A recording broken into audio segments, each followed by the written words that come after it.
முசிறி பக்கத்துல கோழி பண்ணையை அகற்ற வலியுறுத்தி முசிறி சப் கலெக்டர் அலுவலகத்தில் முற்றுகையிட்டு பொதுமக்கள் ஆடு மாடுகளோட குடியேறும் போராட்டத்தில் ஈடுபட்டதுனால அந்த பகுதியில் பரபரப்பு ஏற்பட்டிருக்கு.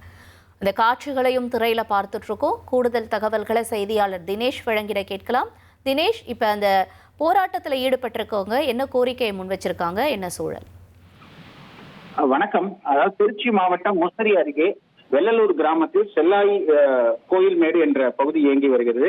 இங்கு கோழி பண்ணையை அகற்ற வேண்டும் என வலியுறுத்தி கிராம மக்கள் முசிறி சப் கலெக்டர் அலுவலகம் முன்பாக குடியேறும் போராட்டத்தில் ஈடுபட்டனர். ஏற்கனவே இந்த பகுதியில இதை அகற்ற வேணும் அப்படின்ற மாதிரி தொடர்ந்து வலியுறுத்தி இருந்தனர். இந்த கோழி பண்ணை செயல்படுவதால் இங்க அதிகமான துர்நாற்றமும் சுகாதார சீர்கேடு தொடர்ந்து ஈடுபடுவதாக பொதுமக்கள் தொடர்ந்து புகார் மனு அளித்த நிலையில இதனை அகற்ற வேண்டும் என வலியுறுத்தி இன்றைய தினம் அப்பகுதியில் இருக்கக்கூடிய பொதுமக்கள் திடீர் சாலை மறியல் போராட்டத்தில் ஈடுபட்டனர். தொடர்ந்து அந்த நடவடிக்கை எடுக்காததன் காரணமாக இன்றைய தினம் சப் கலெக்டர் அலுவலகம் முன்பாக குடியேறும் போராட்டம், அதாவது லோடு ஆட்டோவில் ஆடு மாடுகளுடன் திடீரென நுழைந்து அந்த போராட்டத்தில் ஈடுபட்டதால் அப்பகுதியில் பெரும் பரபரப்பு ஏற்பட்டது.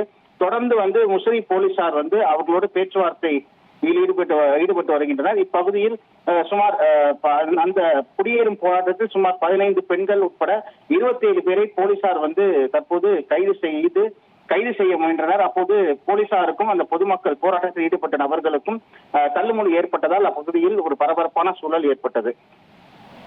உங்களுடைய விரிவான தகவல்களுக்கு நன்றி தினேஷ். இனி செல்லும் இடமெல்லாம் செய்தி. தந்தி டிவியின் வாட்ஸ்அப் சேனலை ஃபாலோ பண்ணினா செல்ல இருக்கும் இடமெல்லாம் செய்தி. இதோ QR கோட் இப்பவே ஸ்கேன் பண்ணுங்க, ஃபாலோ பண்ணுங்க.